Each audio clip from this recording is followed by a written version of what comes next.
ঘাস হলো গাভীর প্রাণ বা গরু ছাগলের প্রাণ। ঘাস আমরা প্রতিনিয়ত চাষ করতে চাই বা ঘাস থাকলে আমার খাওয়ার ভালো থাকে, কিন্তু আমরা আমাদের জমি থেকে প্রায় প্রায় দেখা যায় কাঙ্ক্ষিত মানের ঘাস পাইনি। কিন্তু কেন পাইনি আপনারা কি জানেন? সম্মানিত খামারি ভাইরা, আসসালামু আলাইকুম।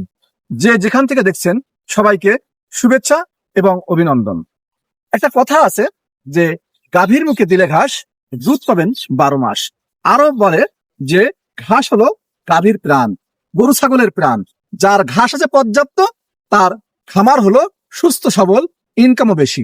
কিন্তু সমস্যাটা হলো যে আমরা যে ঘাস চাষ করি, সেই ঘাসের কাঙ্ক্ষিত মানের অনেক সময় ফলন হয় না বা কাঙ্ক্ষিত মানের ফসল আমরা পাই না। কারণটা কি? আমরা অনেকে মনে করি ঘাস তো ঘাসই, ও পুঁতে দিলেই হয়ে গেল, চলতেই থাকবে। না খামারি ভাইরা, আসলে ব্যাপারটা সেরকম না। ব্যাপারটা হলো এটা একটা ফসল, এটা আবার তার ফসলের মতো পরিচর্যা করতে হবে। এখানে পানি দিতে হবে, সার দিতে হবে, এর আগাছা যেগুলো অন্য ঘাস সেগুলো দমন করতে হবে। যদি দমন করতে পারি তাহলে আপনি আপনার জমি থেকে কাঙ্ক্ষিত মাত্রায় ঘাস পাবেন। আজকে দেখেন আমার এই জমিটা দেখাবো যে পরিচর্যার অভাবে আমি কেমনে ঘাস কম পাচ্ছি।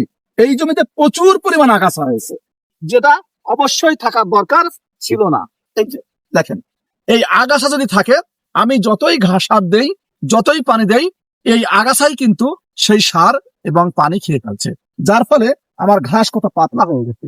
এটা আমার উচিত ছিল আগেই এই ঘাসটা কি করা, অতিরিক্ত যে ঘাসটা এটা ফেলে দেয়া। যদি ফেলতে পারতাম তাহলে এই জমি থেকে আমরা প্রচুর পরিমাণে ঘাস পাতাম।